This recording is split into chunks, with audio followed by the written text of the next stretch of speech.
শুরু করছি আজকের গল্প মানবেন্দ্র পালের লেখা সাহেব বাগান।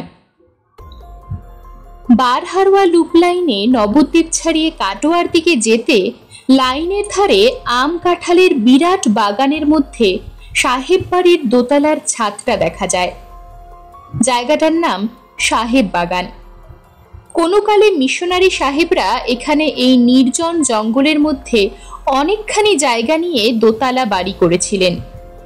কেউ কেউ বলে এটা কোনো সাহেব ডাক্তারের ডিসপেন্সারি ছিল, কেউ বলে হাসপাতাল। তারপর সাহেবরা একদিন চলে গেল। এক বাঙালি খ্রিস্টান, সম্ভবত তিনিও ডাক্তার ছিলেন, সাহেবদের কাছ থেকে ওই বাড়িটা পুকুর বাগান সমেত কিনে নেন। যাই হোক, শুধু কৌতূহলের জন্যেই আমি কোনো সূত্র ধরে একদিন ওই বাড়িতে গিয়ে পড়েছিলাম। বেলা 3:30, শীতকাল, তাই এরই মধ্যে যেন দিনের আলোর তেজ মিয়ে এসেছে। লাইন ধরে বাগানের মধ্যে দিয়ে বাড়ি এলাম। গৃহকর্তার বয়স বছর 35, কোথায় শিকারে গেছেন।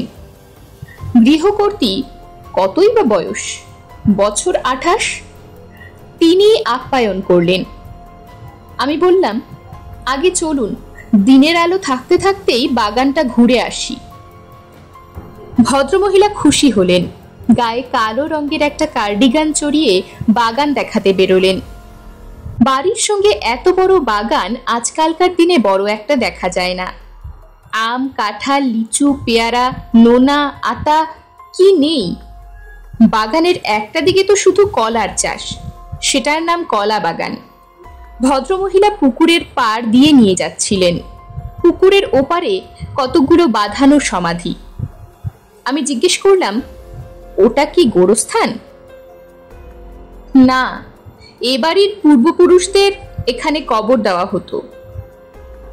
যদিও এই সন্ধ্যার সময়, বিশেষ করে শীতকালের সন্ধ্যায়, কবরগুলোর কাছে ঘোরাঘুরি করতে গা ছমছম করছিল, তবু সমাধিগুলোর গায়ে পাথরের ফলকে তাদের যে জন্ম মৃত্যুর তারিখ লেখা ছিল তা দেখার কৌতূহল হচ্ছিল।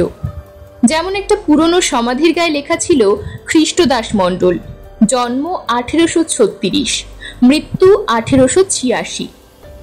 ভাবতে অবাক লাগে, প্রায় 100 বছর আগে এখানে খ্রিস্টদাস নামে কেউ একজন সপরিবারে বাস করতেন। এইরকম ভাঙা ভাঙা সমাধি আরো কয়েকটা ছিল, তার মধ্যে দুটো ছিল পাশাপাশি। সে দুটোর একটাতে লেখা ছিল প্রাণকুমার মণ্ডল, জন্ম 1902, মৃত্যু 1926। ইস, ভদ্রলোক মাত্র 24 বছর বয়সেই মারা গেছেন। কি হয়েছিল কে জানে, হয়তো ম্যালেরিয়া কিংবা টাইফয়েড কিংবা থাইসিস। একসময় তো ম্যালেরিয়ায় দেশ ভরে গিয়েছিল। কতজনে যে ম্যালেরিয়ায় ভুগে ভুগে মরেছে তার হিসেব নেই। আর থাইসিস বা টিবি হলে তো কথাই নেই। এখন যেমন ক্যান্সারের ওষুধ নেই, তখন তেমনি থাইসিসের ওষুধ বেরোয়নি। থাইসিস হওয়া মানেই মৃত্যু। যাই হোক, প্রাণকুমারের সমাধির পাশেই আরেকটি সমাধি, তাতে লেখা মিসেস মেরি মণ্ডল, জন্ম 1910, মৃত্যু 1930। মাত্র 20 বছর বয়সেই এরও জীবনাবসান। আমি গৃহকর্ত্রীর দিকে তাকাতেই তিনি বললেন, হ্যাঁ, এরা স্বামী স্ত্রী, খুব অল্প বয়সেই এরা মারা গেছেন। এমনি সময়ে মাথার উপর তেঁতুল গাছটায় কেমন একটা শব্দ হলো, ডালপালা নড়ে উঠল। আমি চমকে উঠলাম। ভদ্রমহিলা বললেন, ও কিছু নয়, পাখি টাকি, চলুন বাড়ি যাওয়া যাক, অন্ধকার হয়ে আসছে। যেতে যেতে জিজ্ঞেস করলাম, এ বাড়িতে এখন আপনারা কজন থাকেন? 2 জন, আমি আর আমার হাজবেন্ড। একটু থেমে বললেন, আমি একলাই থাকি বলতে পারেন, উনি তো সবসময় বাইরে বাইরে। একা থাকেন? ভয় করে না? গৃহকর্ত্রী একটুক্ষণ চুপ করে থেকে বললেন, ভয় না, তেমন নয়। প্রথম প্রথম অবশ্য ভয় করত, এখন অভ্যেস হয়ে গেছে। আমি একটু চুপ করে থেকে জিজ্ঞেস করলাম, প্রথম প্রথম কিসের ভয় করত? ভূত টুত? না না, ওসবের ভয় করি না, মানিও না। আর 5 জনের মতো ডাকাতের ভয় করত। তা এতগুলো বছর তো রয়েছি, কখনো ডাকাতি তো দূরের কথা, একটা ছিচকে চোরের আবির্ভাবও হয়নি। বলতে বলতে আমরা তার বাড়িতে এসে ঢুকলাম। বিরাট বাড়ি, তবে বাড়ির কোনো ছিঁড়ি ছাদ নেই। বড় বড় ঘর, অন্ধকারে ভরা। সে আমলের বড় বড় জানলা, মোটা মোটা গরাদ। ভদ্রমহিলা 2খানা ঘর পেরিয়ে ভেতরের একটা ঘরে বসালেন। তখন লোডশেডিং চলছে। ডিম্বাকৃতির পুরনো একটি টেবিলের উপর পেট মোটা সেজ জ্বলছে। এ ধরনের সেজ এখন আর দেখা যায় না। ভদ্রমহিলা আমাকে বসিয়ে চা করতে গেলেন। আমি ঘরটা দেখছিলাম। একদিকে দেওয়ালে একটা মস্ত খাড়া লটকানো, ঝুল জমে গেছে তার উপর। বোঝা যায় এ খাড়ায় এখন আর কাজ হয় না। ওপাশের দেওয়ালে একটা মহিলার ছবি, বেশ বড় ছবি, অয়েল পেন্টিং করা। সেজের আলোয় ভালো দেখা যাচ্ছিল না বলে টর্চ জেলে দেখলাম। অল্প বয়সী তরুণী মেয়ে, পরনে সাদা শাড়ি, গায়ে ফুল হাতা সাদা ব্লাউজ, পাতলার উপর গরম, মুখখানি বিষণ্ণ ম্লান। বুঝলাম ইনি এই বংশেরই কেউ, হয়তো কোনো এককালের নববধূ। এই সময়ে এ কালের গৃহকর্ত্রী চায়ের পট হাতে নিয়ে ঘরে ঢুকলেন। আমি জিজ্ঞেস করবার আগেই বললেন, ওর সম্বন্ধে কৌতূহল হচ্ছে? আমি লজ্জিত হয়ে বললাম, হ্যাঁ, সাধারণত এত অল্প বয়সী বউয়ের একলা ছবি দেখা যায় না। অল্প বয়সেই তিনি মারা গিয়েছিলেন। অবশ্য তার আগে তার স্বামী। গৃহকর্ত্রী একটু থামলেন, তারপর বললেন, আপনি একটু আগে ভয়ের কথা বলছিলেন না? এই বাড়িতে ভয় নিয়েই একটা কাণ্ড ঘটে গিয়েছিল, সে ঘটনাটা বলি।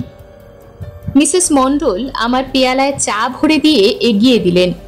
তারপর বলতে লাগলেন, সে আজ 54 বছর আগের কথা। এই বাড়িতে বউ হয়ে এলেন মেরি মণ্ডল, মাত্র 16 বছর বয়স।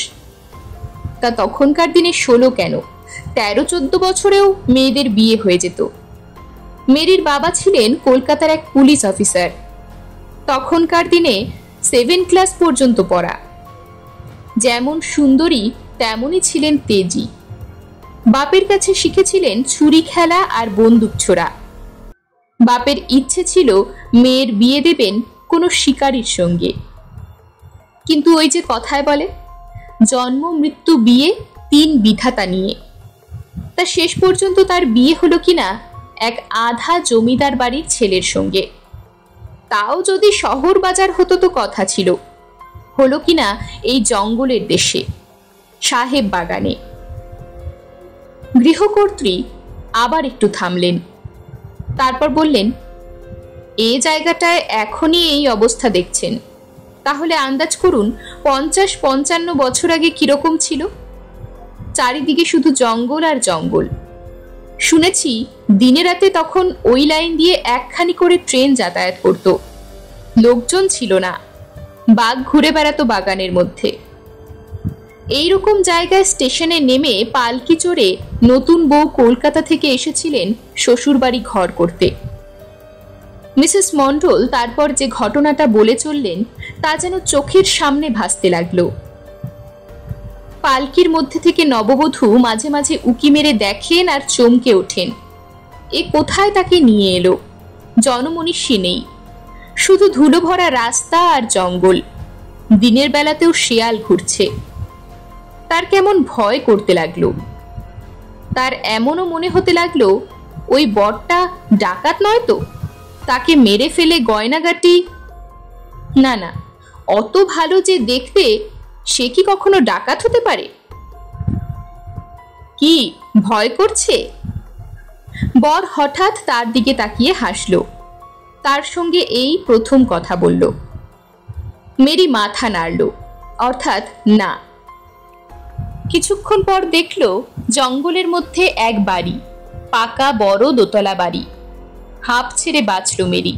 যাক, তবু ভদ্রলোকের বাড়ি। বাড়ির মধ্যে ঢুকে কিন্তু তার মন আবার দমে গেল। এত বড় বাড়ি, এত ঘর, কিন্তু লোক কই? দোতলার একটা ঘরে বুড়ো শ্বশুর পড়ে থাকেন, বাতের যন্ত্রণায় চলাফেরা করতেও পারেন না। আর আছে একটা বুড়ো চাকর, ব্যাস। মেরি শ্বশুর বাড়ি এসে কেমন মনমরা হয়ে গেল। ভালো করে খায় না, হাসে না, ঘুমোতেও পারে না। একদিন প্রাণকুমারকে জিজ্ঞেস করলো, এখানে তোমার ভয় করে না?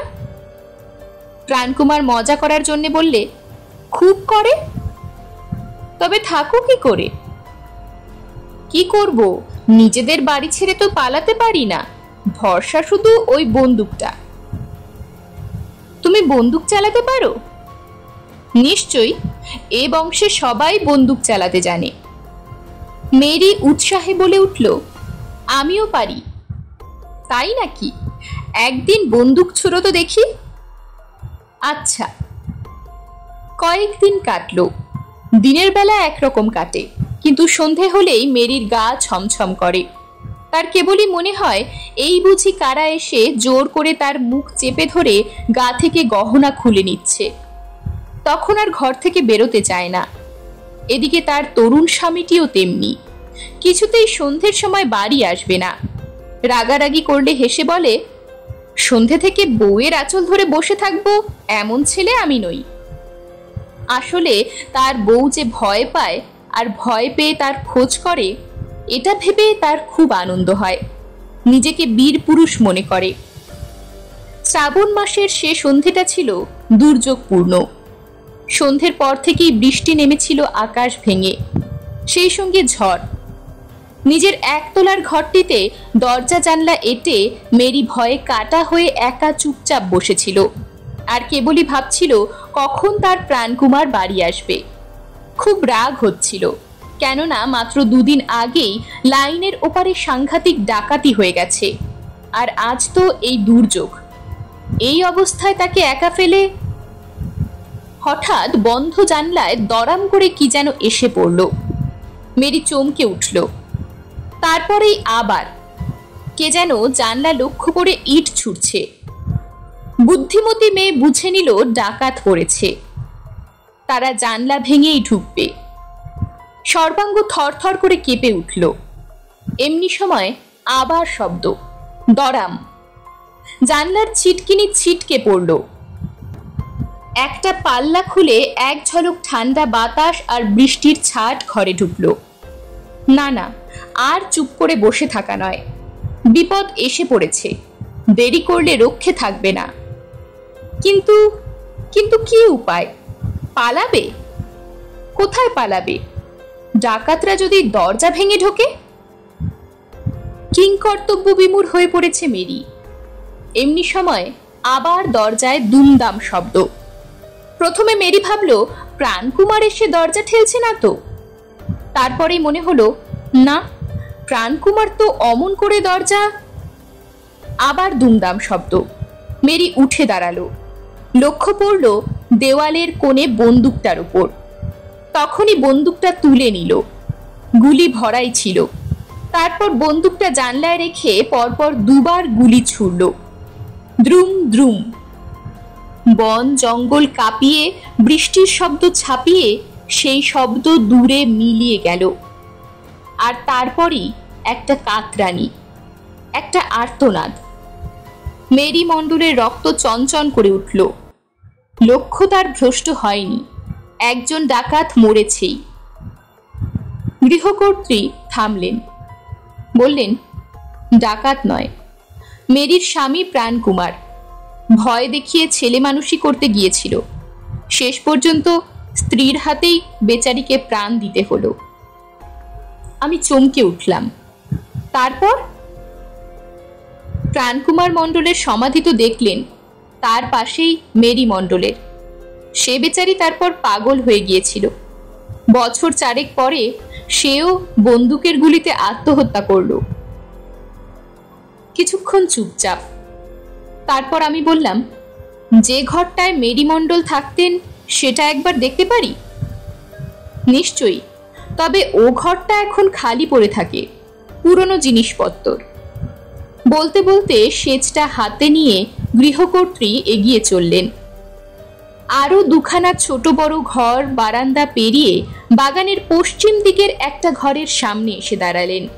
তারপর শেকল খুলে ঘরে ঢুকতেই থমকে গেলেন। কে? কেউ একজন যে ঘরে ছিল তা আমি স্পষ্ট দেখেছি। কে? গৃহকর্ত্রীর গলার স্বর ভয়ে উত্তেজনায় কেঁপে উঠল। নিশ্চয়ই চোর, বলেই তিনি ছুটে গিয়ে নিজের ঘর থেকে একটা দোনলা বন্দুক নিয়ে এলেন। আমরা দুজনেই ঘরে ঢুকলাম, কিন্তু সেজের আর আমার টর্চের আলোয় তন্ন তন্ন করে খুঁজেও ঘরের মধ্যে কাউকে দেখা গেল না। গৃহকর্ত্রী হেসে বললেন, ছিচকে চোর ঢুকেছিল, ভয়ে পালিয়েছে। কিন্তু কেন জানি না আমি হাসতে পারলাম না। এরকমই আরো সব গল্প পেতে চ্যানেলটিকে সাবস্ক্রাইব করে দেবেন, আর গল্পটি যদি ভালো লেগে থাকে তাহলে লাইক, শেয়ার আর কমেন্ট করে দেবেন।